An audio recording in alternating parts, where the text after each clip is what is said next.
Welcome to RCAM.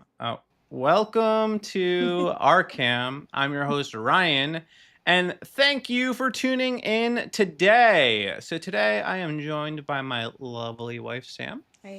and I am joined by our good friends, Chris and Mel. How are you guys doing today? Hey, Hi. I'm doing good. Doing good. Yeah, so I'm real excited for this conversation. So, we are going to get into the Halloween discussion, and I think all of us have a little something that we're going to bring to this conversation that I think should be helpful and should be good for this topic. I know that this is a pretty crazy holiday that a lot of people celebrate, including Christians. Mm-hmm.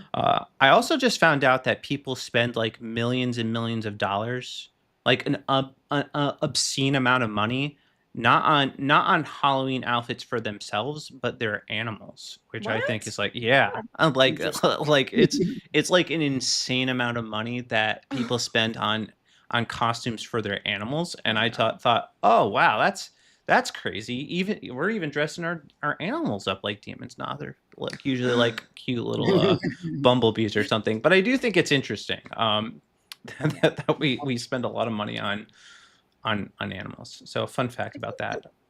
I guess it doesn't surprise me because people spend a lot of money on their animals in general. So I guess why not Yeah, Halloween too? people consider them like second kids. Yeah, but Yeah. I thought you were gonna say decorations because Yeah, like it used to be that Christmas was like the holiday for major decorations, and now Halloween, like I think rivals it. You Like think yeah, so?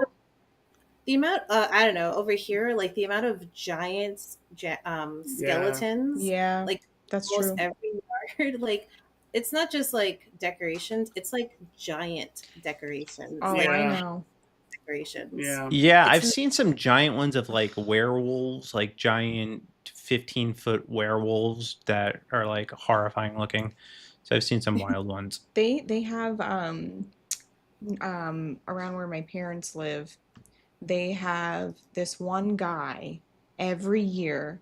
He has this, can you say DEAD? Or you're gonna get kicked. Dead? Oh, okay, you Yeah. can. I don't know. So certain words you can and I wasn't cannot sure we had say to say because undeniable they'll type kick stuff. you. Yeah.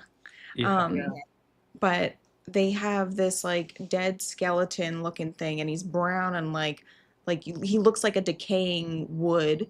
And then they have this other one who is just a skeleton, but his face is so creepy. They're like 20 feet tall, and then on top of it he puts a ghost and what, the Grim Reaper. But the worst one is the Jack Skellington, which is quote unquote cuter than the other ones, you know, yeah. um, because of what's the movie, the Nightmare Nightmare Before Before Christmas, Christmas, yeah. and he takes down all of them until Christmas, and he keeps Jack Skellington up.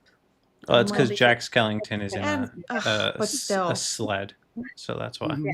gross. It's only now it's Christmas themed. Oh, also just what is it? Just a note. Sometimes I'll be stopping for chat, so we got Okay, KMD in YouTube chat. cool. We're just doing intros right now, KMD, so no worries, man. Okay, so yeah, I think that's crazy. Some of these different uh, displays that people do, and they do really go all out, and it's just like Mhm. I find it very off-putting. In 2023, I was driving through a neighborhood by my brother's house. We were going to see him around the fall, and I look, and outside one of these houses is like a dead body hanging from a tree, like a prop body, obviously, maybe. Yeah, Uh, Oh yeah, my hanging from God. a tree though, and I'm like, oh my god, how do you explain that to a child that has to walk by? Mm, Like, imagine having to walk by that every single day. yeah. Like, Yeah. mommy, what's that? Oh, sweetheart, well, one day a year people, hang bodies outside their house and try to scare tiny little children. but it's totally normal. It's weird. It's really weird when you think about it. It's just bizarre. Yeah. It's become so commonplace to have these things, and it's everything from like I don't know, like I don't know if I'm like being more sensitive to it. I feel like it's almost getting less playful, more demonic. Yeah, like it Mm. used Yeah. to be spooky, but now Yeah. it's like It used to be like Yeah. spooky, like kitty kind of thing, and now it's like gory. I saw one where it was like witches, but they were like silhouette black witches. the witches creep me out the and they're most. like in a circle. Yeah, I see that a lot in front of people's lawns. So, Yeah. I saw that too recently. So, once again, and I find them all ironically in my parents' neighborhood. There was this one woman who put a circle of witches like they were doing a seance. Yeah. It's just so creepy, and it's like, why would you do that? Yeah. And not to mention the death scenes, Mm. and like I said, like the giants The skeletons. Nephilim skeletons. We call them Nephilim skeletons because Yeah. they're like giant skeletons. Mm. But yeah, and that's become like, I mean, like, where is there a sale on giant skeletons that I don't know about? Like, everybody has Costco. giant. No, at home. Oh, is that at home? At home. They have the 20-foot tall everything. That's another thing too with the Not a Christian store, or am I wrong? No, not home. Not at you're home. I'm thinking of Hobby Lobby. Hobby Lobby Okay. is a Christian store.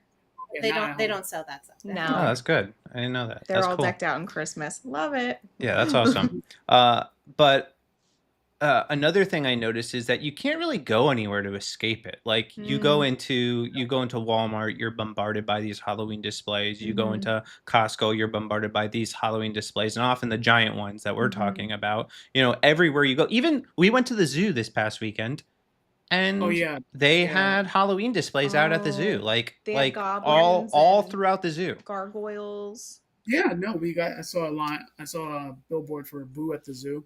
Yeah. Advertisement. And it's like same thing. And again, not like the goofy, like spooky stuff. Not that I don't think either one is good, but like the scary decorations, like you said, I went to Costco. Is it? Yeah, Costco, and it was like the scary, like giant decorations. Yeah, like demonic stuff.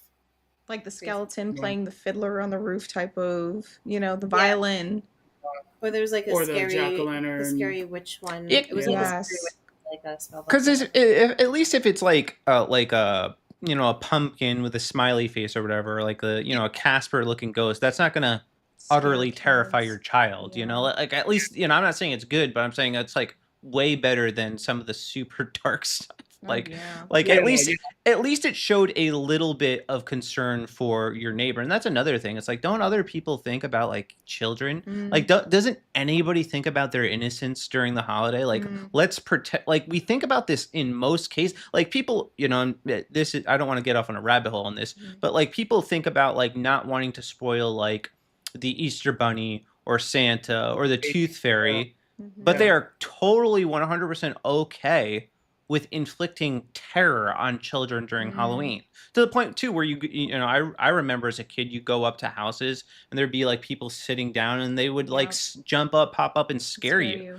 And some people were really like, some kids like were really horrified. I wasn't, because I was raised, and I feel like Mel was probably raised a similar way where you're kind of like raised on this horror genre stuff, and you're just kind of desensitized to it. Yeah, you are. But to your point, like, like my son has never liked scary things. And we haven't, except for, and we'll get into my story, but like, except for like a small portion of life, he's never really watched scary movies or anything like that. So he's like, he's a little sensitive to like really scary things, and you just can't hide from it. You just have to, dodge your eyes, I guess. But, but if you have more sensitive kids, there's like not really many places you can go where it's not in your face. Yeah, I actually even remember us doing Sukkot together at that camp, and then not being able to get away from it even there. Yeah, even there, and it's just like, come on. But yeah, I agree. Typically went like Scooby-Doo type of stuff, and now we're entering Silent Hill. Like it just woo, and it happened quickly. But that's how like it works. Yes, that's the gateway to get you in, and then it like escalates. Where even the Scooby-Doo stuff is like super like dark and paranormal and Yeah. Yeah. Yeah. It's getting like almost, I don't want to say realistic, but a little bit, right? Like where it's Yeah. like, Oh yes. it's not kiddish anymore. yeah. Mm-mm. Yeah, so I guess, do you guys think there's anything like particularly wrong with sharing like spooky stories with kids? Like, because there is this part of me that's like, all right, there is this very real spiritual realm out there, right? You know, Yeah. and there are these things that happen that, you know, like we often can't explain. And you don't want your kids to kind of be ignorant of it, you know, and not be aware that this is out there. So I guess what would be like the appropriate, like age appropriate way of broaching some of these subjects with your kids? So, like, I think that there's a difference between kind of being real with your kids about the fact that there's a spiritual realm and actually delighting in it and telling spooky stories for the purpose of trying to entertain and to actually scare kids.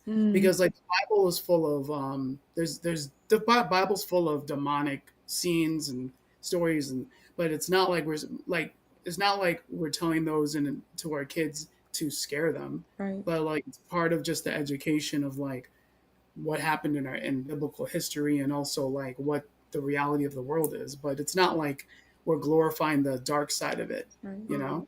So that's kind of how I feel. Like if you know, I agree, and like I think like you don't want to teach it to your kid in a way that they either glorify it and seek it, yeah, or don't take it seriously, and then they like almost don't believe in the demonic realm.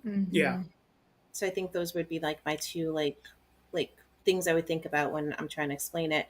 And as far as the age, I think it kind of depends. Like, you know, like for my son, he's a little older now, so like I can share with him in pieces like, you know, this stuff is real, but understanding that like it's not going to hurt you, you know, as long as you don't, you know, seek it and you're not trying to like go after it, right? But there was an age where it would have, you know, he used to be afraid of the dark, you know, sharing that with him at that time when he was like 6 or 7 would have made it worse and he wouldn't understand it, you know. I think it depends on your kid, on their maturity. Yeah. Yeah, because our daughter's at a point where it's like there are certain things that she just can't be exposed to at all. What was there? There was a game that they were playing. It was evil though. It's like puppies. No, not that. That was obviously definitely demonic. That was a demonic game. But it was seemed a little bit more innocent. It was Among Us. She was playing Among Us. Yes. And it like that little like alien pops out with this little tongue. That freaked her out. You know, it freaked her out. She was afraid to get eaten. Yeah, well, like our son, like it wasn't even a scary thing. It was in a cartoon. Remember this? Like he was like he had nightmares for weeks, and I couldn't figure out what was giving him nightmares. And I finally found the cartoon, and it was one of those like Cartoon Network cartoons, or whatever. And I think it was Gumball. Was it Gumball? Oh, Gumball. Okay. So we watch Gumball. It's not like a big deal, but like it's a funny show. Like it's not a bad show by. I mean, you know, not really. You have to screen it. You have to screen everything, right? You have to screen everything. It's not like a perfect show, but anyway. But there was it wasn't Gumball, was it? Wasn't Gumball? Oh, either way, whatever show, it was definitely a Cartoon Network show, and there was just this one scene. It was a very quick scene where this character like goes through this like wormhole thing, and it made him go inside out. So like his skin was like his muscles were like outside. Yeah. And it was supposed to be like a goofy thing. It wasn't supposed to be like a scary thing. It was supposed to be like like he turned inside out and then like he goes back through the wormhole and he's fine, right? But that one thing, nightmares for days. Wow. It took a while for him to get over, but he has a very like active imagination, you know, so you know, it depends on your kid and if they're able to handle that. And, you know, like now he's better and he's older and he can handle it. But you got to know your kid. Yeah. Our oldest, she was affected by some of the stuff in SpongeBob. Yeah, there was actually a similar scene where like SpongeBob's face gets like peeled off. Like some stuff to SpongeBob. As much as we like I like SpongeBob. I like SpongeBob too. I'm not gonna lie. I do like SpongeBob, but like when we avoid the what's that the sailor dude, Oh, the Flying Dutchman. the Flying Oh Dutchman episode, yes. because Yeah. every time the Flying Dutchman comes, it's like really like weird, trippy stuff, and like Yeah. it's like like their faces come off, they go inside out. There's like spiders coming out of their mouths. Yeah. It's like really weird. Like, why are we doing this? Yeah. It's like preparing them to be desensitized to the demonic. Yeah. You know? It is. And and which I think that's the agenda with kids programming, is to get them to not just be desensitized, but to see evil and demonic things as welcoming and fun. Yes. I mean, that's really the origins of Halloween too, is like it started out actually as, seemingly good thing, it's by the Catholic Church, they were, from my understanding of it, they were praying, it was a day, Hallows Eve, I believe is what it was called, or All Saints Day. Yeah, because November 1st is All Saints Day, so Yeah. this was like the All Hallows Eve, right? And they were praying for all the saints, and it was a day where they were worshiping and praying, which that there's nothing inherently bad about that, and then over time they started introducing these pagan practices into it, and then they started going door to door offering prayers in exchange for like gifts or food or something like that, and then people started praying to ward off like spirits and put offerings outside of their doors to ward off spirits, and then suddenly as they started dressing up in costumes and adopting I think it's Samhain is how you they you did that pronounce to it. fool the evil spirits, Yeah, to right? trick the evil spirits. Because that totally works. An evil spirit sees you in a costume like, you're not. Oh, you're a clown. My bad. I'm not going to come into your house. Didn't they also like? And you can correct me if I'm wrong, but I believe I read somewhere the jack-o'-lantern actually represents a human skull that they would put a light. I believe it was a candle or some type of light in there to. It was a candle, right? To scare away. Yeah. Because or was it as to be like a sacrifice? Like they sacrificed to, you don't need to be here. We sacrifice so it's so funny how the devil mimics God, because the sacrifice of the blood of Jesus covers us. So the sacrifice in a jack-o'-lantern would quote unquote cover them. I think I've read that somewhere. So because of that, I got really uncomfortable with jack-o'-lanterns in our phases of getting out of Halloween. There were times where like Mel, you really wanted to carve jack-o'-lanterns. I've always loved carving jack-o'-lanterns. I never wanted to put a face on them because it felt demonic. So like we compromised with like Batman or Ghostbusters logo, whatever. But like what you said about the jack-o'-lantern originally being created to ward off spirits, the irony is that the jack-o'-lantern, I always think that it's actually truly the opposite in reality, because the jack-o'-lantern is what attracts people to your house on Halloween, right? Yes. Yeah. That's supposed to be how which houses to go to is you see the jack-o'-lantern. Oh, okay. Yes. Yeah. That's so true. One of the biggest reasons why I don't celebrate Halloween is because the Bible says to stay away from the appearance of evil in 1 Thessalonians 5:22. And when you think about everything that we just discussed, like the horror decorations, right? The dressing up, the jump scares, and even this, like the jack-o'-lanterns, you kind of think to yourself, like, why are we doing this? I also think of they hold special events like the haunted houses and the hay rides. I remember one time, we weren't married yet, right? When we went to that haunted house? No, we weren't married. We weren't married. So we went to this haunted house because I grew up in a household where my parents were, I would say, born again, but led more towards like the Pentecostal side, and they are. And before they got saved, they were both separately involved. Before they met each other, they were both involved with, my dad was dating a witch, almost married her. Um, Oh. yeah. And my mother was friendly with a man who was a warlock. And they both have had spiritual encounters from the demonic. So, and the stories they have told us, my goodness, um, it's real, it's real and it's out there, and people don't realize that the demonic realm is real. And now being saved, like, uh, we hear the stories of God's goodness, of how God has used them to um, deliver people. It's the power of the Lord, but has used them to deliver people, or break the powers of darkness. So they know both sides. They know the demonic side and they know the Christian side, right? So growing up, we never celebrated Halloween ever.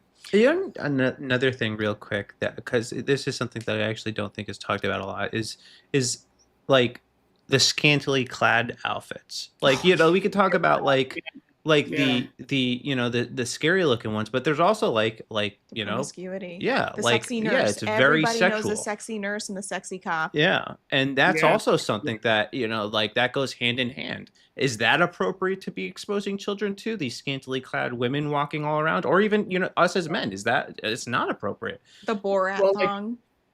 I think it's the gateways, right? It Yeah. starts off as kids dressing up like their favorite cartoon characters, and they grow up to be adults who are dressing up like the inappropriate versions of whatever you guys just mentioned, like the cops and the cats and the whatever, But it starts off when you're a kid, just like doing Halloween because you think you were told it's fun, and then as you get older, the stakes get more intense and more darker, and then next thing you know, you're spending your Halloweens doing, like you said, like inappropriate things or demonic things. Yeah. And go ahead. Oh, sorry.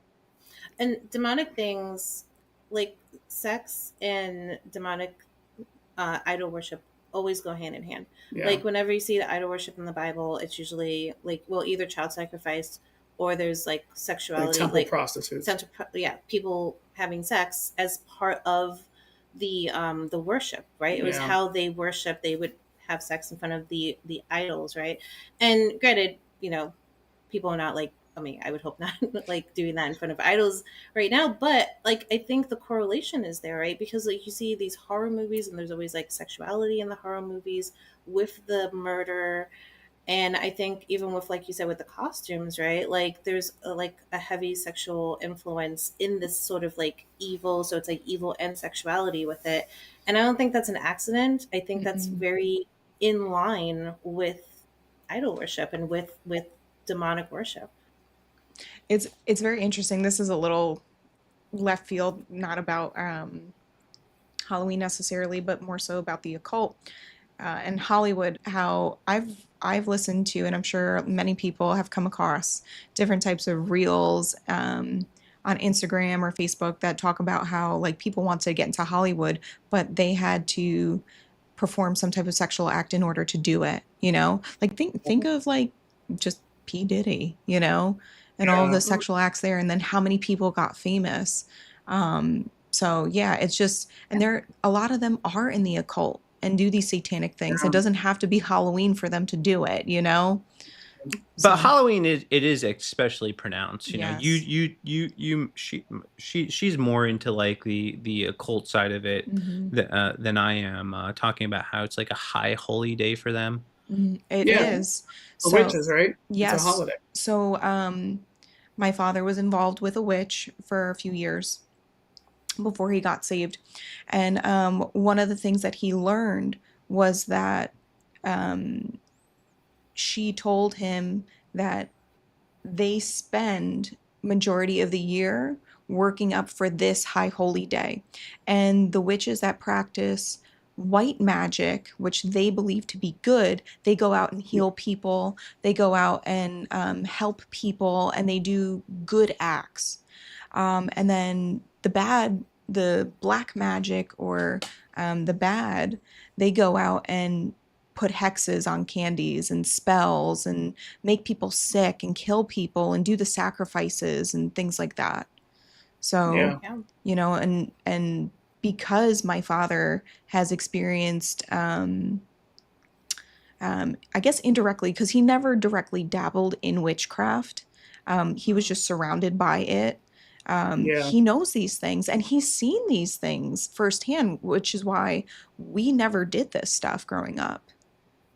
Right. So I have a question for you then. Did you ever feel you were missing out growing up? You know what?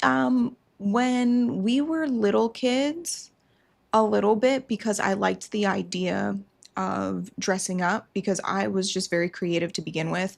And Yeah. however, as we got older, like teenagers, um, my parents, I don't know if they kind of just like gave in or they maybe had a little bit different philosophy, but around the time when I was like 15 or 16, they were kind of just like, if you want to trick or treat, go, fine, whatever, but just know it doesn't please the Lord. And, you know, I did it for, yeah, yeah, yeah, because I think they wanted us to make the decision. And then I also think they went through a period of time where they believed God was greater than the enemy, and there was some type of in not I don't want to say innocence to it, but they were just like, okay, like not everything may open the door to the devil, you know. Um, but that didn't last long. That lasted like maybe a year or two because I remember um, being 18 and wanting to go to one of my friends' parties. You remember we dressed up as pirates? Oh yeah. You remember? Okay. And my mom was adamantly against it. She was like, heck no, that's a devil's holiday. And I'm like, what happened? You're giving me whiplash. Like, Well, I don't think it helped though that I don't think it helped that I did not have a great relationship with her parents at this time. So it's It also sounds like just trying to play the parent guilt. They Yeah. didn't expect. They were really hoping you wouldn't go. yeah. All you heard maybe- was womp womp womp. You Yeah. can go womp womp womp. Oh yeah, absolutely, absolutely. My parents at that age, our parents know nothing. You know, they're just Yeah. in one ear and out the other. But I think it became real for us that one year before we got married. We went to that haunted house, and I regret it because we went through like each room. Then they had different types of demonic settings like murder or you know like just gross stuff. You know what, I don't even want to go into it because it was just so demonic. I don't want to glorify it. But later that night I remember coming home and telling my mom, and my mom was like, you better pray. And I said okay, and I prayed, but I still had nightmares, and even Ryan had nightmares that night. I mean, I don't remember that, but I'm sure I did have I do. nightmares. I remember calling you and be like, I had a nightmare, and you're like, oh my goodness, I've watched horror movies all my life, and I never, you know, never got scared about anything. And I'll tell you, Sam, it just didn't sit right with me, and I had nightmares too because you were newly saved as well. I was relatively newly saved. Can I actually jump in there? So because you mentioned the horror movies, so well, again, we were Christians, right? And the way we would celebrate October is every year we would like find a horror movie series. Yeah. And we would watch the entire thing throughout the month of October leading up to Halloween. Wow. Yeah. Like, for example, like the Halloween series, right? The Halloween series. So I remember specifically we tried doing this with the Nightmare on Elm Street series. That's Freddy Krueger, right? Yep. Okay. Exactly. And I think that's the last time we did it because we were going through those movies and we definitely felt like a darkness. Mm. Yeah. Like, it was just like nothing weird happened in our house or anything. We've never had supernatural encounters personally just in general, but it definitely felt like wrong and off. And then like we were kind of done with it after that. Like I'll tell you, for me, it felt like unrest. Yeah. Like I felt like anxious more Yeah. and uneasy, and it was just like, you know, I didn't feel like at peace. Like I would go to sleep at night and it would take me a while to fall asleep because it just felt uncomfortable, and it shouldn't. It's like my home. Like why do I feel so uncomfortable? There was no peace there. Yeah, and why would we do anything that would rob us of peace, you know? Right.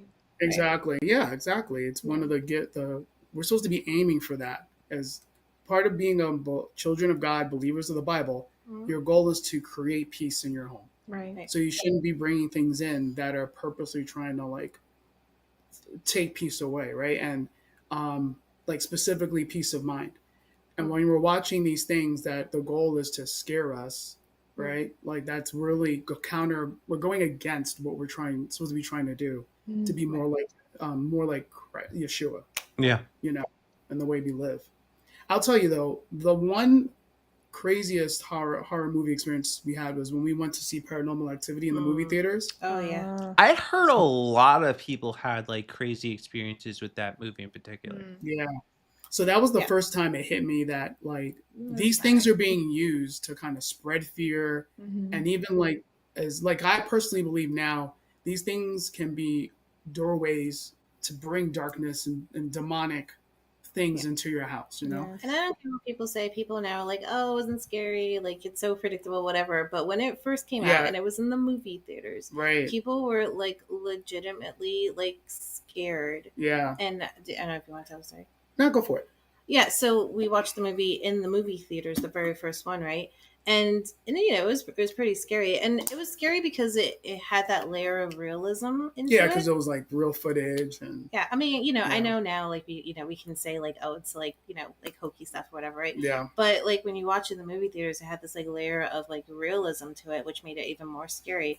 And when we left the theater, like, you know, me and Chris were like, you know, like shooken by it, and just like, you know, that was it felt like disturbing. That's what it was. Like it felt like a very disturbing experience.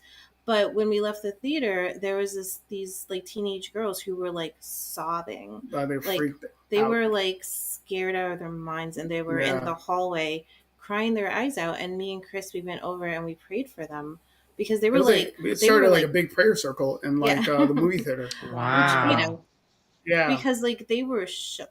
Like it wasn't just like little kids scared. Like they were shook to their core. Yeah, these are like older teens. Yeah, older teens, like 18 years old. So we prayed for them because, they were rattled. Yeah, but you know what? I remember she was like saying that something wasn't right, and that wasn't. It just didn't feel good. Yeah, you know, and she was right. Like these things are how Satan tries to get evil into our homes. Or at the very least, I would say, even though I do agree with your statement, at the very least, I think it gets us scared. Yeah. And like it gets us like it makes us fearful. Fearful, yeah. It's like the spirit of fear that gets embedded in you, right? And even me, my sister always jokes because she remembers like I wanted to stay up all night talking to her that night because like I mean, you know, we're pretty close, so but like it was not usual for me to be like, oh hey, let's like hang out all night long, because like I didn't want to go to sleep because I was so scared. She was like 20.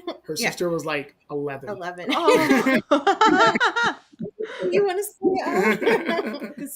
I did not want to go to sleep that night. You know what's crazy too? Like I don't know if you guys have heard, but there's like stories from like the sets of like The Exorcism and some of these movies where there's like really bad stuff that happens to the people actually on set following the creation of some of these movies too. So it's not just, you know, something happening to the audience members, but also the actors and producers and everybody involved in the film. You had these weird, bizarre events happening. I don't know the specifics, but I do remember. That happening in some of them. I know The Crow, the guy who he died on the set, and there was like some issues with that movie. The people who made that, really, it doesn't. Yeah, you know, if you look it up, like there's a malfunction in the gun or something like that. Yeah, he got shot for real, and then I think the next one there was some other issue, but it makes sense though, because like you're like to do acting, you have to like, a lot of people, and I always worry about this, they say they channel. And it's like, oh, I'm channeling this person, and you think they're just meaning, oh, okay, they're just trying to like understand or study, but then like you said, Sam, like a lot of people to get involved in Hollywood do some pretty shady occult things. You know, and I wouldn't be surprised they're tapping into the spiritual realm, and they're actually trying to get into that space. So then you compound that with creating like a horror movie, Mm-hmm. right? Where you're actually trying to recreate demonic activity and evil and stuff. It's like it's gotta mess you up, I you think know? I think personally when they do stuff like this, they don't realize that they're not only like aligning themselves with the enemy, and giving it permission, but it's almost like they're making a contract, you know? Like, okay, I give you permission, so come on in. And Yes, they don't realize that. I agree with you Yeah. 100%. Even like I've, and I could be wrong, but like I believe like not Steven Spielberg, Stephen King, right? When he wrote his books, he was like he would write them under the influence, right? Like under whatever Oh, drugs, whatever. Oh, And so really? really? yeah, like he used to be like, yeah, he would write the books while under whatever, whatever drug he was under, and he would write them. And so, like, I mean, I don't think he ever said it Wow. in this way, but it's kind of like accessing like a spiritual state to like write these books. And you can Mm, kind of, the books are twisted. Like, I've only yes. read, I only know of like the book, like it, as far as like the book, Hmm. but like the book is twisted and like Yes. sick and like really really twisted, Yeah. and I'm sure the other ones too. It's very interesting that you mentioned Stephen King because I have a friend who is an avid reader. I mean, this woman reads a thick novel in about 2 weeks, maybe a week and a half. Okay, she reads so many books, and right now she's reading a Stephen King book. I don't remember which one it was, but she doesn't typically get scared, and she loves mystery, and she loves. I wouldn't say she loves horror, but she loves a good mystery and a Mm-hmm. thriller. That's what she loves. And she's reading the Stephen King book. And she said, Sam, for the first time, I went to bed and I was so scared. I hid under the covers. I was like, ooh, like I want to keep the lights on. I'm like, stop Mhm. reading horror books then. Like, why are you torturing yourself? I would never. Yeah, yeah, no, it's crazy the things that we do to ourselves, that it like, why are we doing this, right? But I mean, I kind of get it. It's like an adrenaline thing. Mm-hmm. um but yeah, but I wanted to kind of like circle back to what you're saying about your parents and how they weren't like about Halloween and they kind of allowed it for a little bit. Mm-hmm. So like I wanted to share, like, so for us, right, we've been Christians. I mean, I've been a Christian since I was a kid. I think you, Same. you too, Yeah. right? And I've always celebrated Halloween. So it's kind Same. of like the opposite of you, Sam. Like it's always been kind of fair game to do Halloween. How did Yeah. your parents um view it? it's ironic. I never really sat down to ask them, because like I think they just viewed it as like a kiddie thing, right? You dress up in costume, you get candy. Like, it wasn't like they were taking me to haunted houses or anything. Yeah. It Right. was just, it was just dressing up and getting candy and going to the neighborhood. And it was just a It cute wasn't a kid spiritual thing. thing for them. No, no. But what I say ironic is like I wasn't allowed to watch like certain movies. Like I was never allowed to watch Harry Potter, and any sort of witchy movie like Harry Potter. Mm-hmm. But we did Halloween, which I feel is a little ironic. Yeah. But I mean, every parent does the best they can. But Right. yeah, for them, if I venture to guess, it was just kids getting candy, dressing up in goofy costumes. Um. So anyway, so yeah, I grew up, and you can speak to what you did. So I grew up dressing up, and I've always loved, even as an adult, I've always loved dressing up in costume. I'm a very creative person, so being able to dress in costume was just always fun for me. Even as an adult, like if you ask me to dress in costume now, I probably would, because it's like, fun. Um, but yeah, like I've always been into like dark stuff. And even as a Christian, I've been a Christian my whole life, right? And I've always been into like the haunted houses. I used to go to haunted houses when I was a teenager with my friends. Yeah. I used to like shows like every Halloween, and it was a tradition I started with you. But like when we first got married, we would every October everything would be decorated Halloween. Granted, like I never did like scary Yeah. We never things, had dead things in our never house. dead things in the house. It was always like pumpkins and stuff. But I loved Right. carving pumpkins. I loved carving pumpkins. We would always watch spooky shows. Yeah. I particularly was a big into the TV shows about like ghost hunting. Oh yeah, that's right. We used to watch a lot of those. Like all those, those shows where it's just Yes. like, They'd run into the basement. yeah, and like Yeah, For we see a ghost. EMFs. We have footage of like the ghost, and it's like this little light that like goes yeah. down, and it's like it's never really a ghost.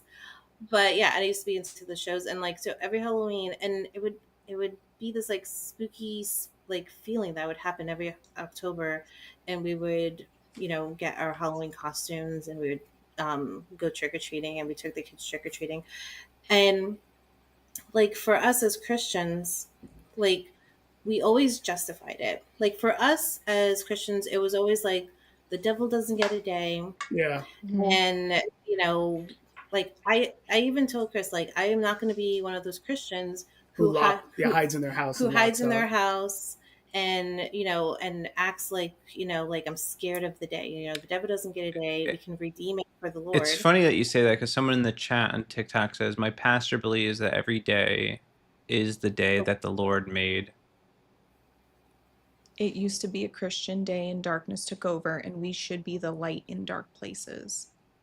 So Right. yeah, if I can speak to that really quick, that doesn't mean we do the dark thing. Yeah. That's being a light doesn't mean I'm gonna go and also worship the devil next to you, dressed as a demon or whatever. Well, but you finish your story. Well, yeah, I wanted to tell the story, and then we'll get into that. But so speaking to every Christian who believes this, right? I was that Christian, I believe that, I could redeem it for the Lord. Right. And we used to have, we were like, we're going to be like the best Christians, right? We had the full size candy bars with the tracts that talk about Jesus. And we even like had our kids, like when we went trick-or-treating, we would give, like they would give us like candy. We made our own little cards. We made a card. Thank you cards. We made thank you cards. Yeah, little thank you cards that say Jesus loves you, thank you for the candy, and it was like, and we felt good about it. Like like it was like we're taking the day back. I think it said like thank you for the candy, but you know what's sweeter? The relationship with Jesus Christ. That's cute. I'm not gonna lie, it's pretty cute. people responded really well to it. Like one guy came out and said thanks and stuff. People loved it, right? And we felt like we were doing a good thing, right? And we were we thought we were teaching our kids to evangelize. Because and you guys have probably heard this argument too, right? Like, it's the only day that people are going to come to your door, right? So what are you going to do? I never heard that. So like, we kind of were. I could respect that. So I do have this, I guess, back and forth where I think like, well, what good do we do hiding in our house? It's like, I don't think that's good either. So it's like, I guess, I'm trying to think of like a balance, like not how do you redeem the day, because the day is obviously dedicated to darkness, but it's like how can you be a Christian on that day and actually let your light shine? Like what would that look like? I don't really have a good answer for what that would look like. But I do think like, obviously committing yourself to like a time of prayer, while the rest of the world's going out trick-or-treating, maybe that's a day where, you do dedicate time to prayer, and praying for, each person you see walk by your house, or each person that comes to your door, like I don't have candy, but I do have prayer. Do you need prayer for anything? Like maybe doing something like that, where you're not putting up the decorations, you're not, doing any of that, but you are essentially a light, in your community, where people say, oh, well, that's, even though they don't celebrate Halloween, they, I know like that's the praying house. That's those people are praying and worshiping Jesus on that day. They're a little weird, but they're still doing it, Yeah, I have a rebuttal to that though. What'd you say? I have a little bit of a rebuttal to that. Yeah, I'd love to know.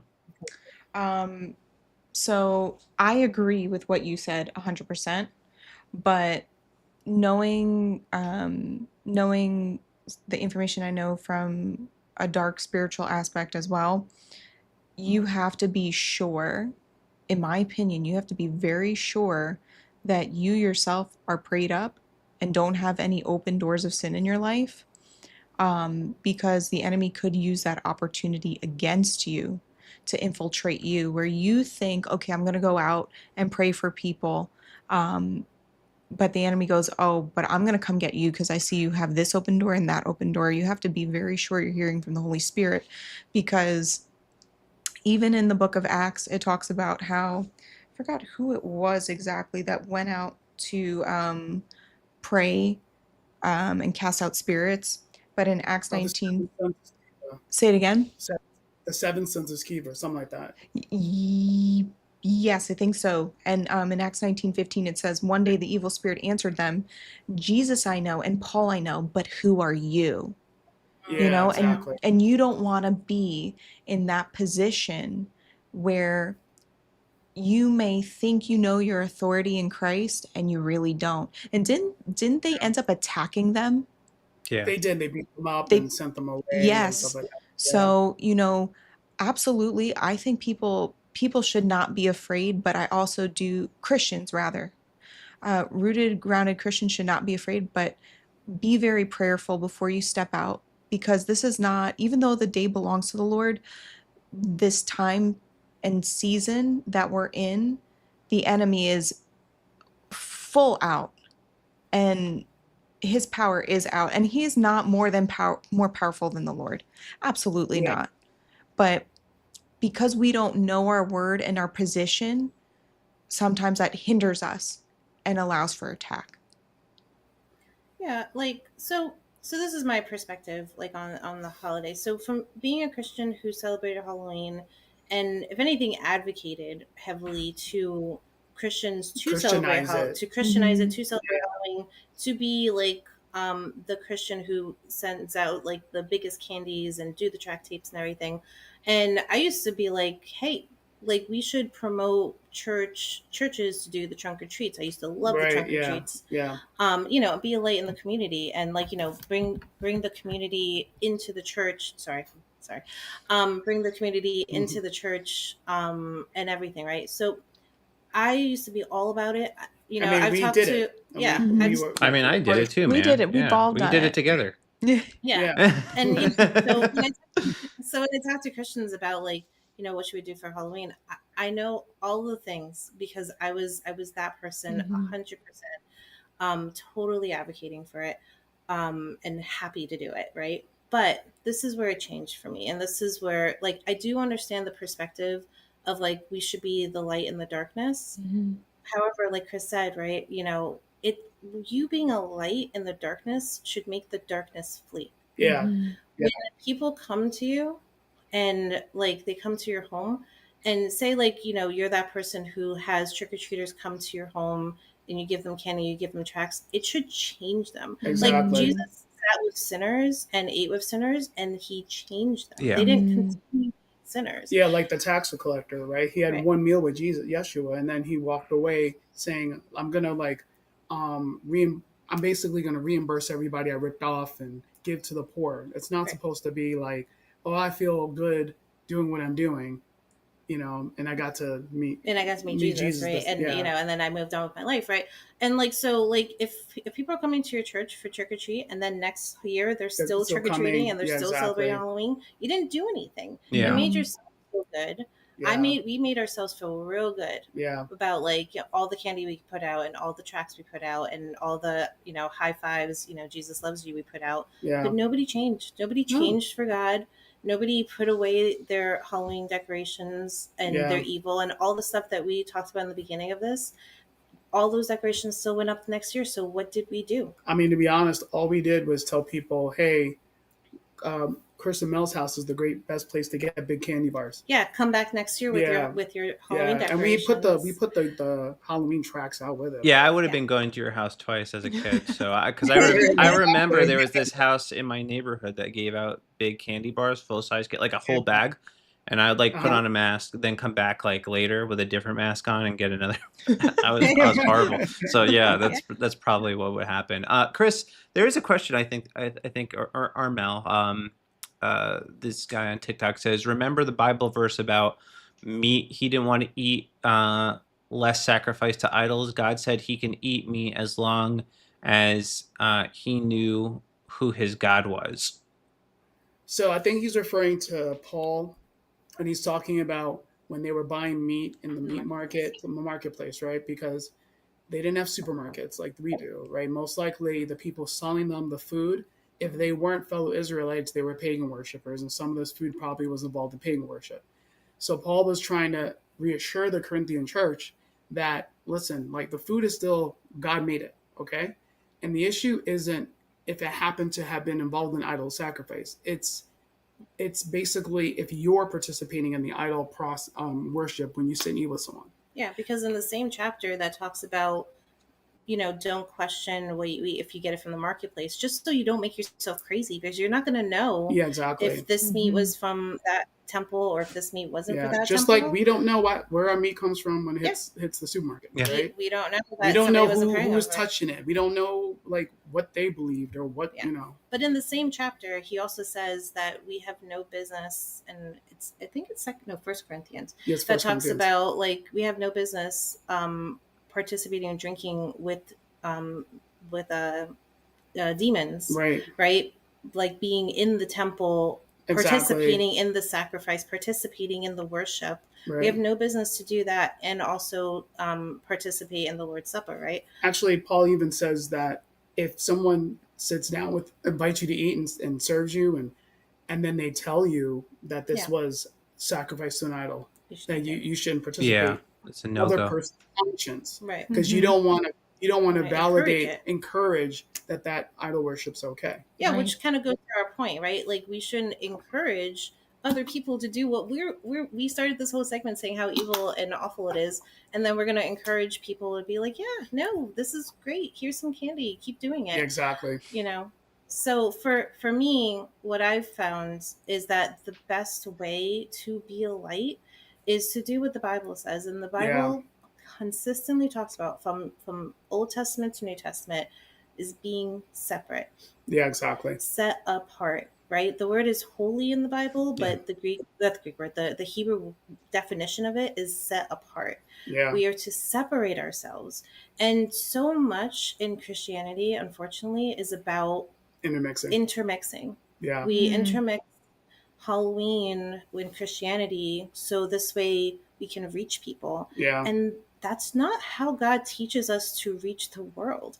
He consistently tells us to set ourselves apart, right? In the Old Testament, it talks about you have to be holy like I am holy. So he tells us to, eat certain foods and celebrate different feast days, and particularly says don't do what the nations you're about to go into are doing, because the way they worship their gods is considered an abomination to him. Right. Don't worship me the way the pagans worship me, right? And then you might think, that's just Old Testament, but it's translated in the New Testament too, because then it talks about we shouldn't be unequally yoked. It shouldn't, there was a verse that I had pulled up about, you guys probably know it, like, what does light have to do with darkness? Yeah, with the deeds of darkness, yeah. Right. With the deeds of darkness, right? Like, I think the best way for us to be a light is to be separate. I mean, what is light? It's a separation from the darkness. So, like, for me, for our family, we were celebrating Halloween all the way up until about 2020. And we were introduced to the feast days that are in the Bible, right? Yeah. Passover, Pentecost, Shavuot, right, and Sukkot, right? Yeah. And so Sukkot, or the Feast of Tabernacles, and all of them are in Leviticus 23. When we started celebrating those, like, even though in the beginning, like, we didn't quite understand what we were doing, but particularly, I'm going to highlight Feast of Tabernacles, right? So this is a feast that one is meant to remember the journey that the Israelites took in the desert on their way from Egypt to the Promised Land, and it also is a not prediction, but looking forward to the new kingdom, right? Yeah. The kingdom that Jesus is bringing, and that he's going to tabernacle, live with us, right? Right. So it's like us celebrating the idea that we're going to be in the kingdom, forever with the King, and so it's a huge celebration. It's like the Super Bowl, right? It's like the end of the calendar. It's the conclusion of this whole story. It starts in Passover, right, and it ends with, like you said, yeah, tabernacling with God. Yeah, and it's an outdoor holiday, and we sleep in tents, and and we celebrate for like 8 days, right? And this particular one is around Halloween, not always exactly on Halloween, But it's always like around it. October. Yeah, it always falls like in October. Yeah. The first time I celebrated this feast day, right? Like still kind of learning what it is. The first time I celebrated it, my eyes were like open to like what Halloween was, right? Yeah. Because again, I used to love the spooky. I used to watch the horror movies. I used to go to haunted houses. It used to be my jam. Okay, so like it was not unusual for me to be immersed in all this demonic stuff or whatever. But when I celebrated Sukkot, I just spent a week Yeah. celebrating life Yeah. and the kingdom Yeah. and all of these life-giving traits of the Bible that foreshadow Jesus, right? And I immersed myself in a week of doing that. And then when I came home, like remember this is the first year I did it, right? Then I came home and I'm just bombarded by all this like skeletons and death and everything, and demons, and it's just like it sounds like a stupid thing to think, but for the first time I was like, this is death. Yeah. Like I am celebrating death. Yeah. Where I just finished celebrating life. Yeah. And for me, the stark difference between the two made me realize like Christians have no business in Halloween. Yeah. It is not something redeemable. It's as redeemable as death. Like like a dead animal on the side of the road. It's useless. It's pointless. There's nothing redeemable about it. You don't need to. Yeah. Invite people to celebrate God and his feast days, and invite people into your home to pray, to Bible study. Don't mix it. Yeah. It's like if I made cookies for you guys, right? I make you this delicious like freshly baked cookies, and I tell you guys, hey, just so you know, I right when before I made it, I went to the bathroom and I didn't wash my hands. But here, enjoy. This is like that is like hard to discern. That's a horror story for me.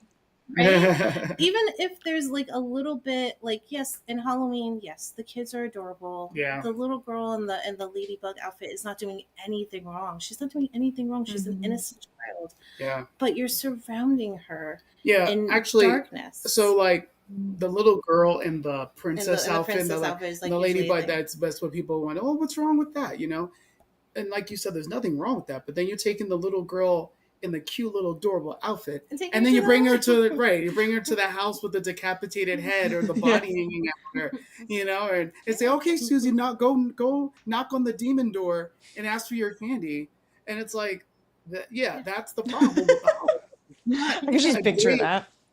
Yeah, it's not a day of like, just kids dressing up in innocent costumes and getting candy. Yeah. You're sending them to demonic places, or people trying to replicate death in demonic places and sending them there to get blessed. Right. And that is fundamentally just wrong, Yeah. I'll even argue too that there's two, I think he's a pastor now, John Ramirez. He was part of the Church of Satan for over 20 years, and then the Lord saved him. Most people know who he is. Him, and then recently there's this man from South Africa, white guy, a little bit heavier set. He has tattoos all over him. He had to black them out. He even has an arrow coming all the way from the back of his head or the mid of his head all the way to the front. He had to black out that tattoo because he was a former leader of the Church of Satan. And his name is Rion Swiegler, I believe. And him being a former satanic church leader was saying, from their perspective, like, even the costumes, we don't agree with the children wearing the costumes because there's so many demonic spirits that are involved. Like, you want to dress up. I heard John Ramirez talk about how you want to dress up your daughter as the Little Mermaid. Well, there's marine spirits. And then you wonder why after she goes out, you know, from his understanding, doing this for 20 years, you made a contract with the enemy not knowing, and you come back from Halloween and your daughter's having nightmares, or, you know, these weird things are happening in your house. You know, and this is just from talking from the perspective of someone who was heavily in the occult, you know? Yeah. So they understand it. Yeah. Actually, I want to talk about the costumes for a second because, well, number one, I think. It's not right. Oh. Sorry, 1 second. There we go. It's okay. Go ahead. Yeah, no. So, first off, like, I think that that's a whole nother thing that we don't think about, right? Like, what demonic thing could be attached or involved. Mm-hmm. I personally, like, it's just me. Mm-hmm. I'm not saying this right or wrong. I don't view the faith in a very like demonic realm lens or Mm-hmm. I know there are people who are big on that. I don't have those experiences. Mm-hmm. So mine are like for me, I looked at the faith through a practical black and white lens. Right. You know, That's similar to me. Yeah, exactly. So I look at the Bible and I'm like, okay, the Bible clearly says God doesn't like this, and He really didn't like this when they did it in like the Old Testament times. So like doing that now probably won't be good. So going with the costumes thing, right? Mm-hmm. So like a lot of churches will say, oh, we'll have like a trunk or treat, but no demonic costumes. Right. So number one, that doesn't work because the people still show up in demonic costumes anyway, right? The volunteers aren't in demonic costumes, but the people showing up are. But then the problem is that like, and this I got here because like it helped when I read the Bible for myself. I started to realize these things. So there's other costumes we have to worry about. Like you mentioned, the Little Mermaid, like that's an abomination. Like, you know, like we're talking about half animal, half human being things that, you know, this is like not in the Bible extra book stuff, but we're parading these like creations God didn't make. I'll give you something a bit more practical. People's dressing up like pagan gods, right? Like I want to like Thor. When the when the Avengers were big. Black Panther, he's another pagan god. Wonder Woman, another pagan goddess. Like Diana from the New Testament and Acts. So this holiday is also used to kind of peddle these things to kids too. So there's the obvious witchcraft stuff, right? But then there's these other popular character things where you don't realize you're also dressing up like pagans and abominations that God clearly. And again, black and white. You just read in the Bible. God says when He created, when He made creation in the first week, right? He said everything has to replicate after its own kind, right? So like, you know, this species, this animal stays with that animal. This person stays with human. This person. Leviticus says humans and animals aren't allowed to mix. That's an abomination, right? So this is why these ideas of like that's you see where I'm going, like the Little Mermaid or the centaurs or all that stuff. Like even if you want to stick a superhero like label on it or whatever, right? Like it doesn't make it good. So like these are the things that like unfortunately sneak their way into Halloween, and when we're having like events as Christians to like appeal to the world, right, and make them feel comfortable, we're not really showing them what's wrong with what they're doing. Right. We're just doing it along with them and making them feel good about it. Again, and then at the end saying, "Come to my church on Sunday." Yeah. But again, we're not changing anybody. Right. So like if we were actually making a difference, people would change towards God. Yeah. And like, you know, the thing that I think about too, like, you know, people often ask us like, you know, if God was good, right? Why is there death? Why do these terrible things happen? Why do we have like death and murder and all these things, right? But I'm like, you want to blame God for those things, but once a year we celebrate death. Set aside a whole month just to celebrate. Right? And we welcome it in and we celebrate it and we say and we make our kids not afraid of it, you know, and not just death, but you know, like again with the costumes, like we're talking about being dressed up like murderers, like we have like Deadpool or all these like pop culture because that we're talking about murderers I and mean, they're really dressing up. I mean, some of them like serial killers, you Yeah. know, and I mean, Michael Myers and Freddy Krueger exactly. and all these serial killers, Freddy the Scream Mask guy, you You know. know what's Yeah, crazy? exactly. I've seen parents dress their babies as Chucky. That's yeah, creepy. like Chucky and Yeah, like Freddy Yeah. Krueger was a murderer and and a a pedophile. pedophile. Yeah. Ugh. And when I was a kid, I loved Freddy Krueger. I had the full blown Freddy Krueger outfit with the hat, the mask, the glove, everything. Yeah, And I didn't know what Mel just said, that I'm dressing up as a demonic pedophile. yeah, he was Hmm. a demonic pedophile. Yeah, It's just like my point is like we say like, well, why would God let all these terrible things happen in the world? But we bring it in. We yeah, celebrate exactly. it once a year, Christian and non-Christian together in tandem. When the Bible literally says like we should not be with like light and darkness have nothing to do with each other. Should have nothing to do with each other.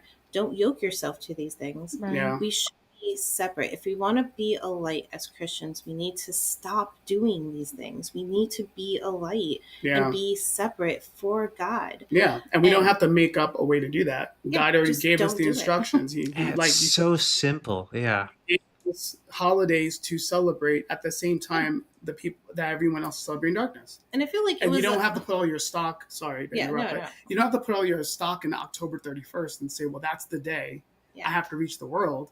Like, y'all already gave you a day. Like, use that time. These times where we're supposed to be going out and trying to invite people to come in.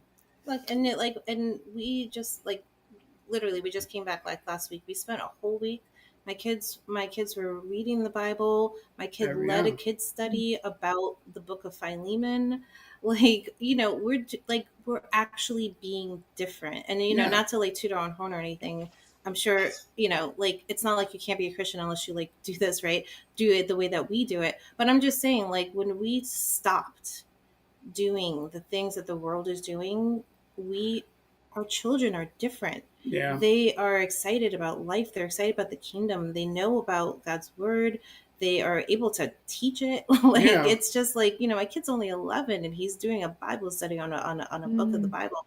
Like these aren't things that just happened. This is stuff that we stopped playing these dead games. Yeah. yeah, And then another aspect of it too is I lied to myself because Hmm. I told myself that I was redeeming the holiday, but I yeah, wasn't. And this is the thing, like, I hope someone could hear. We are lying to ourselves that we are just like using it for God. And maybe you yeah, are. I'm not saying this for everybody. I'm just going to speak for myself, but I was a liar to myself yeah. because I said, oh, the only reason I'm doing this is because I want to take back the holiday and be a light for people. But then at the same breath, We did all the same stuff. I was taking my kid to the Spirit of Halloween store. Yeah, I went to haunted houses. Hmm. I was watching demonic movies and demonic TV shows and filling my mind and my heart with these evil things yep, for fun, yeah, right? And this is where for me my rock bottom. So I used to love all these things that I just thought was like fun, right? And then me and my friends, my girlfriends who were not Christians, my non-Christian friends, the ones I was trying to be a light to, we went on a trip to Salem, Massachusetts for fun. This was like a fun girls trip. And I thought it was going to be hokey, like whatever, right? Like Salem, Massachusetts is like real witchcraft. Like the real witches are there. Like this is not pretend for them. This is like legit for them. I didn't know that going into it. I thought it was just going to be fun, right? And like I went there and the whole time felt super uncomfortable. Even the hotel wasn't, I just couldn't sleep. It was just very uncomfortable. And we were like doing all this stuff. And, I'm the Christian in the group. I'm supposed to be the light, right? And then we found this place that was like the Church of Satan that was there. And they had a Baphomet statue. And I didn't want to go into it. And I was just like, no, like, I'm just not really into this, right? But I didn't want to be the party pooper. I didn't want to be the friend that was like a killjoy, whatever, like whatever, right? And I went there and I didn't want anything to do with it, but my friends wanted to pose with it and I took their picture. And till this day, I feel awful about it because I was supposed to be the Christian that led them into the right path. And I stood there and I took their picture while they posed with a Baphomet statue.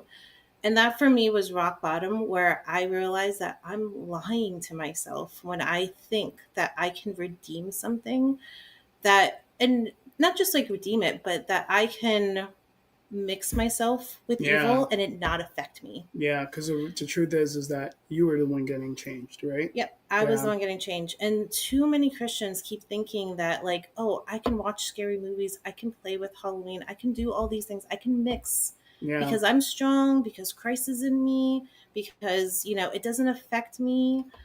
It That's does. vanity. It's vanity, honestly. It's taking Christ's name in vain. I there was this conversation happening on Twitter by a Catholic guy. He's saying basically like, Halloween is a Christian holiday. And and he was citing how it originally started with like good intentions. But when people make this argument to me that it's a Christian holiday, that's a good holiday, it's like you're not doing it. Like, let's just pretend I seeded that it is. All right, are you going door to door and praying for people? Because I don't think you are. Are you spending the night in praise and worship? I don't think you are. I don't think you're doing any of those things. No, what you're Yeah. doing is you're doing exactly what everybody else is doing. You're bringing your kids out to go get candy, knock on doors, and expose them to darkness. That's Yeah. that's what these people are doing, and yeah, we're fooling ourselves if we think that we can mess with fire and not get burned, that we can Yeah. we can play around with the devil and and there's going to be no consequences. Yeah. And we think that we're making this big difference and we're not. Even if, like, again, like I was doing all those things, going to Salem, Massachusetts, doing all those things and giving out tracts for the Lord. And you know who changed the most? Not the people that I thought I was trying to save, not the people that I thought, if I give them a little Jesus thing, they might change their mind. I was getting changed. I was Yeah. getting darker and darker and letting the seeds of darkness like rise in me. And it wasn't until I stopped it and I gave it up Yeah. that our whole family dynamic is different. Yeah. Like, we're there is nothing heavy or dark in our home. We are celebrating the Lord in real ways that I Yeah. truly believe honor him. And we are actually separated. We are actually a light now more than ever. And, again, not to toot my own horn, it's just like God had to pull me out of the lie that I told myself. Yeah.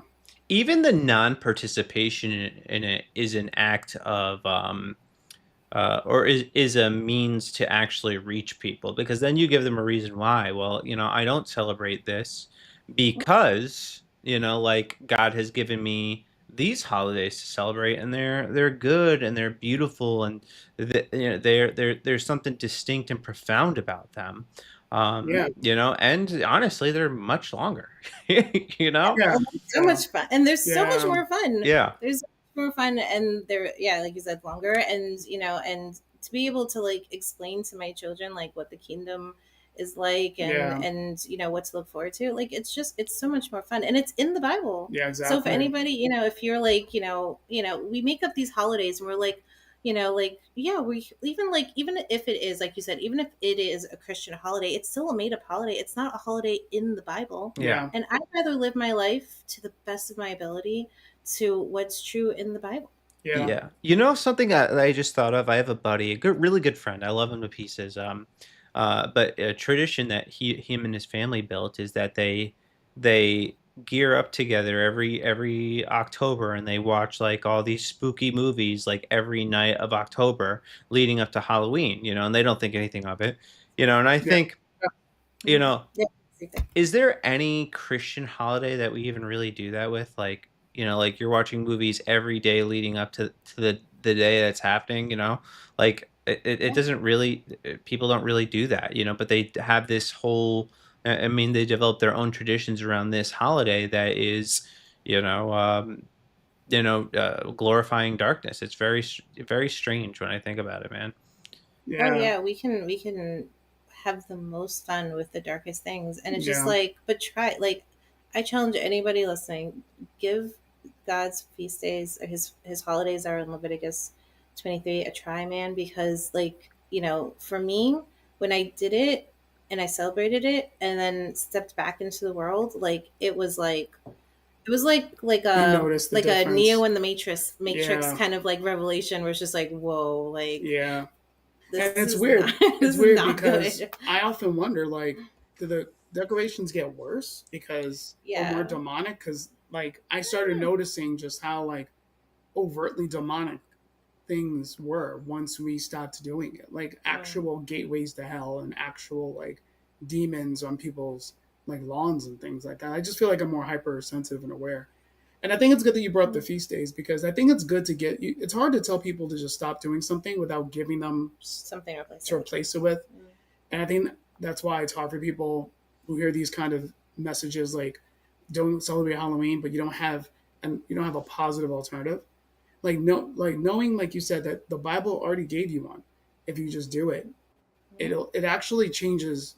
Like Mel said, it changes like the way you see the day. It Yeah. actually it also changes your kids, because a lot of these, like, I would say, look at the fruit of what you're doing. Like, what is Halloween producing in your kids? You know, versus what is like God's feast days, like the Feast of Tabernacles, for instance, producing your kids.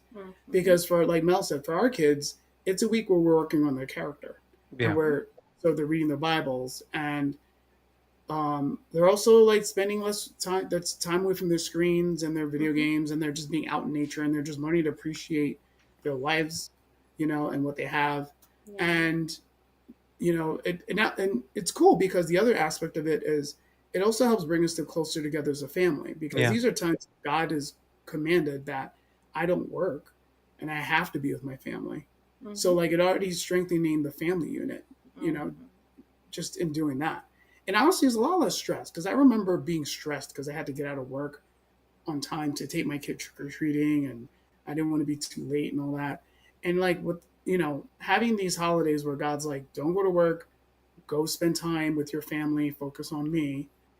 It just has been, just as a family, just so much more beneficial. Yeah. Yeah, and it's a community event, you know, it's like a Yeah, it's not cultural just thing. us; it's You know, your there community. I Exactly. heard I was listening to a podcast today, and this podcaster was talking about how we live in a society where we don't have like a lot in common anymore. We don't have any shared culture anymore. And this is like a larger narrative on like how movies are not as good as they used to be in like 2007, 2008. Music isn't as good as it used to be. Like all these things aren't as good as they used to be because we don't have a shared culture anymore. But when you're celebrating like these God's holidays, that is a shared culture that you're all Yeah, embracing, you're all doing together, you all have this in common, you're all experiencing this central event together, not just with the group that you meet with, but you know that you're part of a much larger community all over the exactly. world, man, that's celebrating the same feast days. Yeah, No, that's true. that's And I think that's why, like, I mean, I feel like it's gone less. Like we used to be into like a lot of TV shows. Like there used to be that, like, you know, like water cooler TV show. Like not Yeah. anymore much yeah, because of like streaming. But no, I know what you mean. And like yeah, and it's done, or ideally it should be done in a community. And also, I just want to say, like, it also is a time that actually does make you better. Like there's no, like, yeah, even if you take away all like the evilness and negative stuff about Halloween, at best it does nothing. It's like junk food to you. Like there's yeah, nothing Yeah, like not even what they're giving out is redeemable. It's like poor yeah, yeah, nutritional garbage, you know? like yeah, with God's holidays, like with the Feast of tabernacle. Tabernacles, like you spend the time, at least this is what we did as a church, we spent the time, like you're refining yourself with the Bible. Like so like this year we had a heavy focus on like the fruits of the spirit, Yeah, and we got to talk to our kids about like the fruits that we struggle with, and like the ones that, you know, like we're talking about being patient and kind and gentle and all of these like qualities that are of God, right?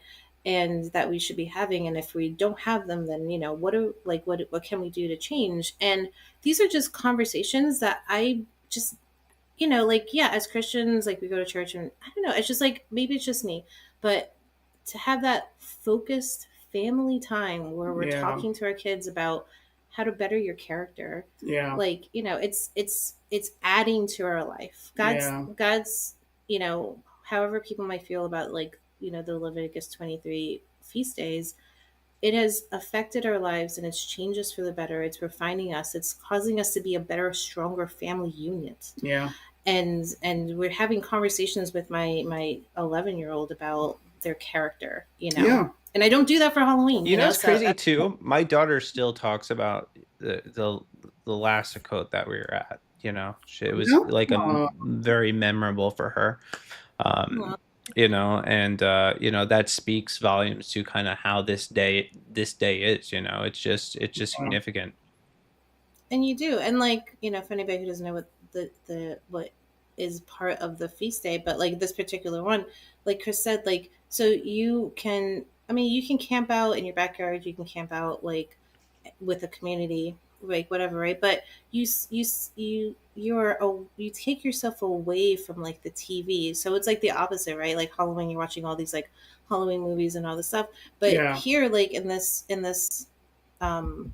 holiday, this feast day, right?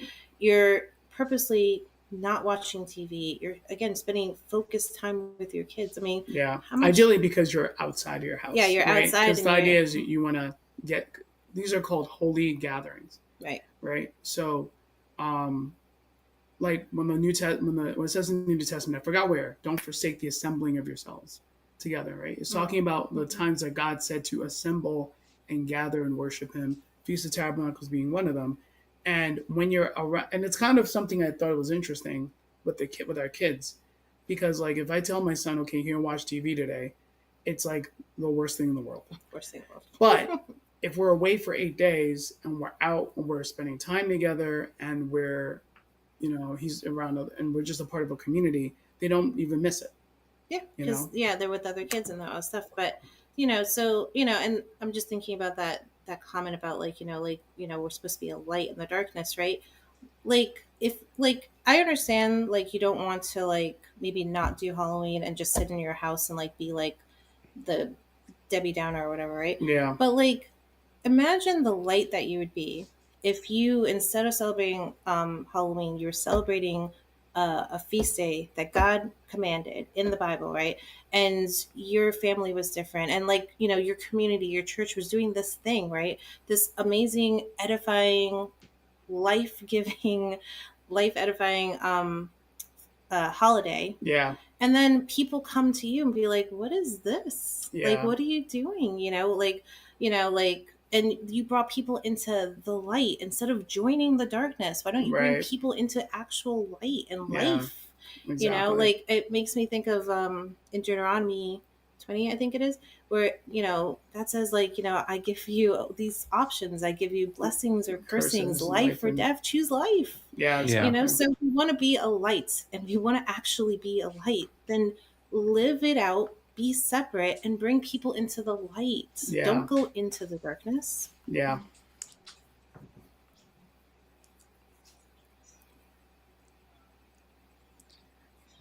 Sorry about that.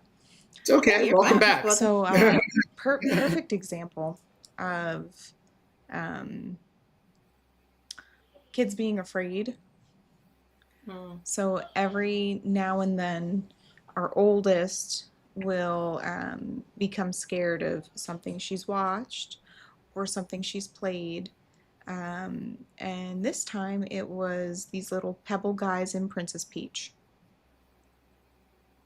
The Peach game? Say it again. The Princess Peach game? Yes. And I don't even know what they look like. I'm actually going to see real quick what she's talking about. But it's just so... I don't remember anything scary in that game. Neither do I, but... Pebble guys. But I prayed with her, and she feels much better now. But, if she's afraid of something like this, Halloween... Yeah. Yeah. So you guys have never taken her out trick-or-treating or done the Halloween thing with her? So technically we have not. These guys? Yeah, I think she's being a little...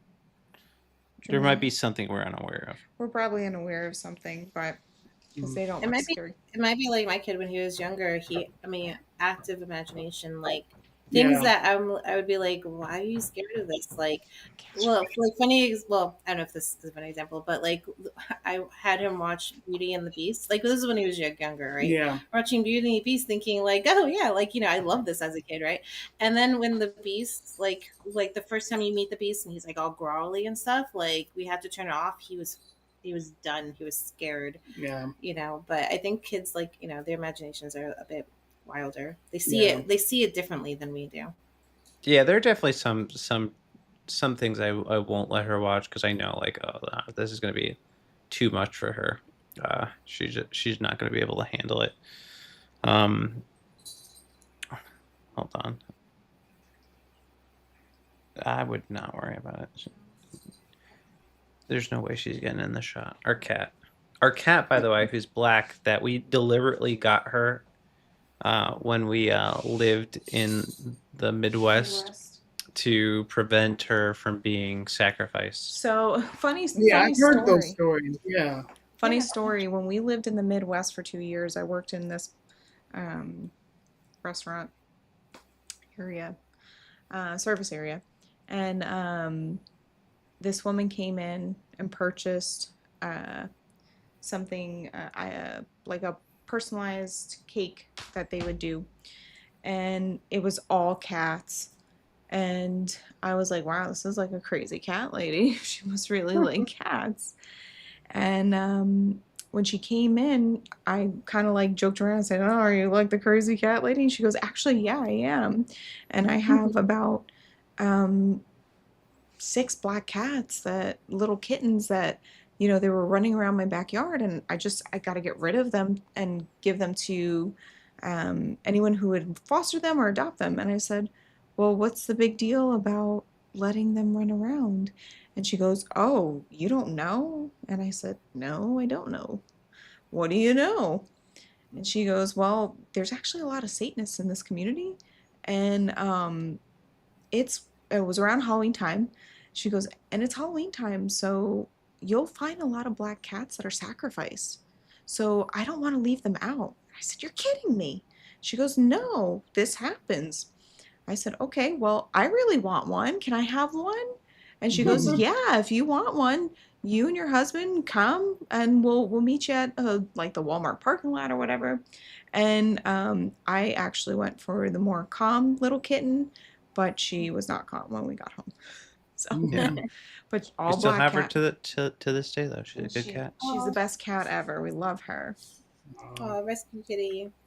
I've heard of that. I've never, heard of it actually happening, but I've heard people say that. Yeah. My uncle would go through A park in New York. a park in New York, and as he was going through the park, he would occasionally come across like sacrificed chickens, like their heads were cut off in the park around Halloween time. So some really Wow. dark stuff happened. Did you have like anything else that you wanted to share? I know you stepped away for a little bit.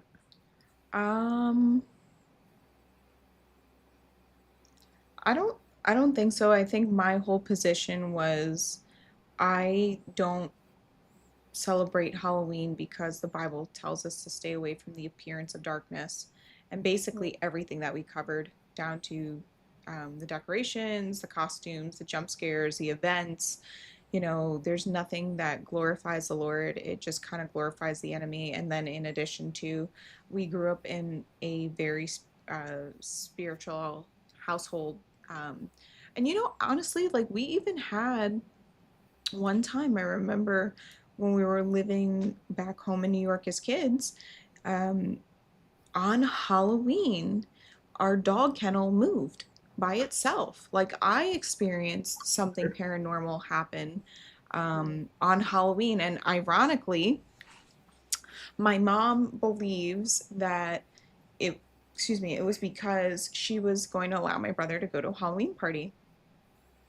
He was a teenager at the time. My brother was probably like 16 years old, and I was like 13 or whatever.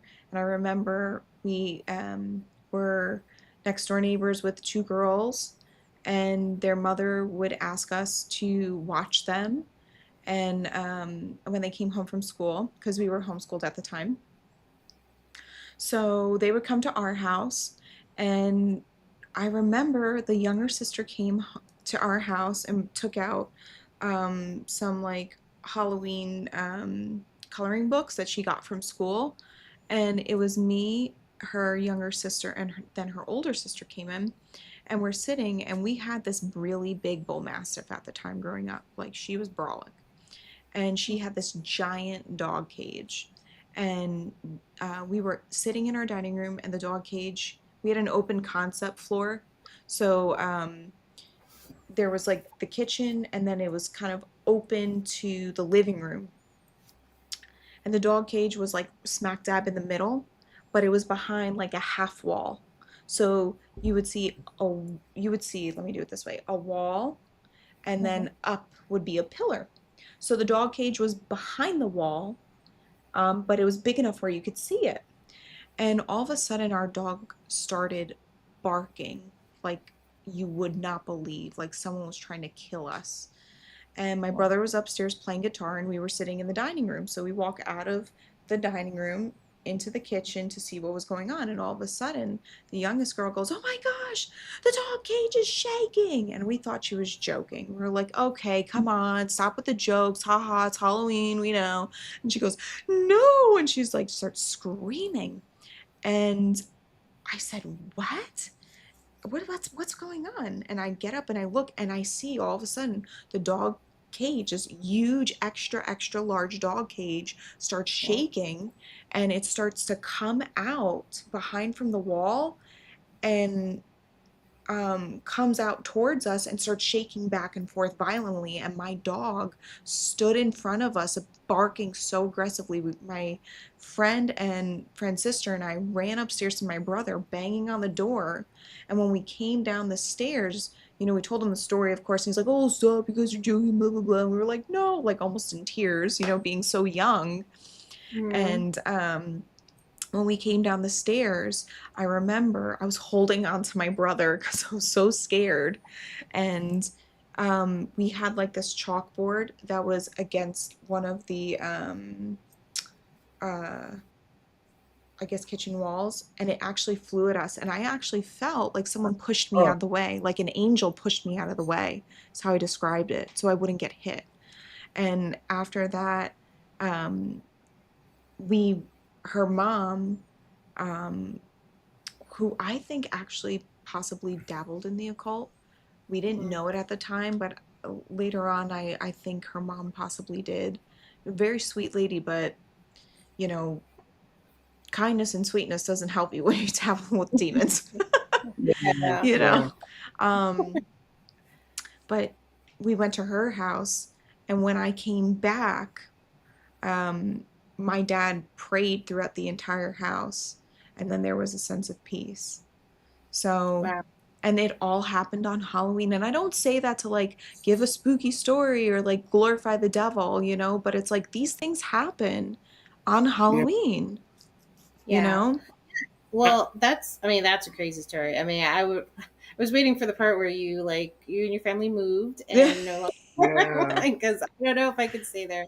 I always think about, so like, what does that look like in the like spiritual realm side? Like, so was there like a guy just like, "I'm gonna shake this," to like scare you? like this? Because I mean, if you think about it, like you just saw the invisible, what happened, right? Like, right. On some other side, there was just some spirit just like shaking something, right? Yeah. Or when people get freaked out about the TV set goes on, there's some person sitting there going click, click, there's some demon going click, here. click, Yeah. and so I don't know. It's just I think it's always like, not to make light of your no, of course.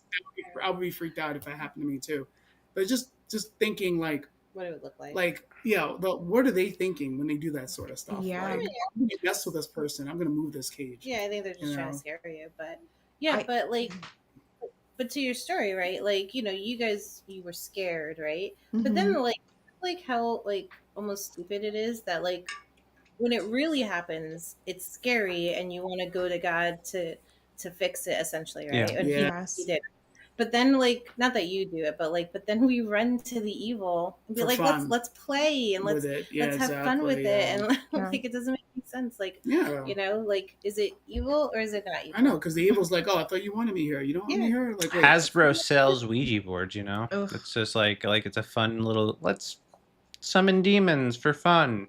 Exactly. Actually, since you bring that up, I mentioned earlier that so like Sam, you're saying you don't celebrate Halloween because of the Bible says to avoid spirits of evil. So like I don't celebrate because of the Bible, because of scripture too. And I just wanted to share before we ran out of time. One of my favorite scriptures on this topic is in Deuteronomy 18, and Deuteronomy 18 verses 9 through 14. It says, "When you come into the land which Yahuwah your God is giving you, you shall not learn to follow the abomination of those nations. There shall not be found among you anyone who makes his son or his daughter pass through the fire," so child sacrifice. We talked about that on Halloween, right? "Or one who practices witchcraft, or a soothsayer, or one who interprets omens, a medium, a spiritist, or one who calls up the dead. For all who do these things are an abomination to Yahuwah, and because of these abominations, Yahuwah your God drives them out from before you." So like all that stuff is stuff that Halloween's all about. Right? Like ultimately, we all want to point to the little girl in the cute dress and say what's wrong with that. But really, Halloween celebrates all the things y'all just said not to do. And I think it's interesting that verse starts off with "Don't pass your child through the fire." Now, I know that, I hope not, that there's not actual child sacrifice happening on this evening, and it could be a stretch, but I'm just saying, I think it's interesting that it starts off with "Don't pass your child through the fire," and then it says "Don't do all these things." But then Halloween is all about the children. It's a children's holiday. Wow, yes. Our children in these cute, colorful little outfits, to these evil things. Yeah, you're sacrificing your children's soul. Yeah. That's crazy. That's a very interesting parallel there. Do you guys have any final thoughts? I just want to say, don't do true Christians celebrate Halloween? No. No, answer is no. Emphatically no. But we are people who did it. We were Christians. I was a Christian who loved Halloween, dressed up, went to haunted houses, watched the scary movies, and loved all of it. And both of us now are in a place where we found something better. Yep. And even the way October feels different. It doesn't have that spooky feeling, because for us, it's more like cozy, warm, inviting, beautiful. And then when we see the Halloween things, it's more sad and disappointing. Yeah. Because it's like it's taking a beautiful time of the year and it's just desecrating it. Yeah. And my biggest point that I wanted to make this evening was to all Christians listening to this, right? Like, I totally understand your heart that you want to redeem the day, that you want to make it for God, that devil doesn't get a day. I get all those things, and to a degree, you're right. Every day belongs to God, right?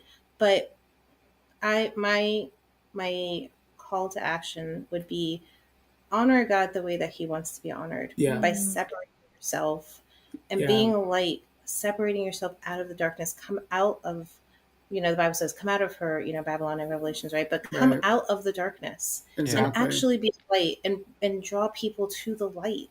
It's okay to stay home in your house on October 31st. Don't feel like, oh, I'm locking myself in and I'm hiding. Look at it differently. You're setting yourself apart from the rest of the world. You're protecting your family, especially this year, because Halloween is going to be Friday, October 31st, which is basically Shabbat, right? So like sunset on Friday, October 31st is going to be the start of the Sabbath. Our family celebrates the Sabbath. So while everyone else is out there celebrating darkness, we're going to be spending time together as a family, praying, just enjoying each other, probably watching something that's going to glorify God instead of glorifying the devil like we used to do.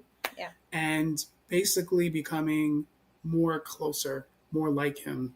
Yeah. So like that's how we be a light. Be a light the way that the Bible says, the way that God says. Set yourself actually apart and let people ask you questions. It's okay to be different. Yeah. The Bible says we're called to be different. We're called to be a peculiar peculiar people, you know. Exactly. Let yourself be different, let yourself be weird, and be okay with being different, and being okay with letting your kids be the different ones, and open yourself to prayer and conversations with people, you know. And when people ask you why you don't do it, say it's because the Bible says not to. And it's That's my favorite answer. Yeah, and if you're like, well, where does it say that? It's a great time to have a Bible study, you know. Exactly, So yeah, so that's my thought, because my thing, I talk to a lot of Christians who, with all very, very good intentions, and I know the heart is good, but from my experience, from my journey, I have experienced both sides, and I'm telling you, doing it God's way is 1,000 trillion times better. Yeah, and honestly, from my point of view, doing it the other way, where you have the trunk or treats and you have the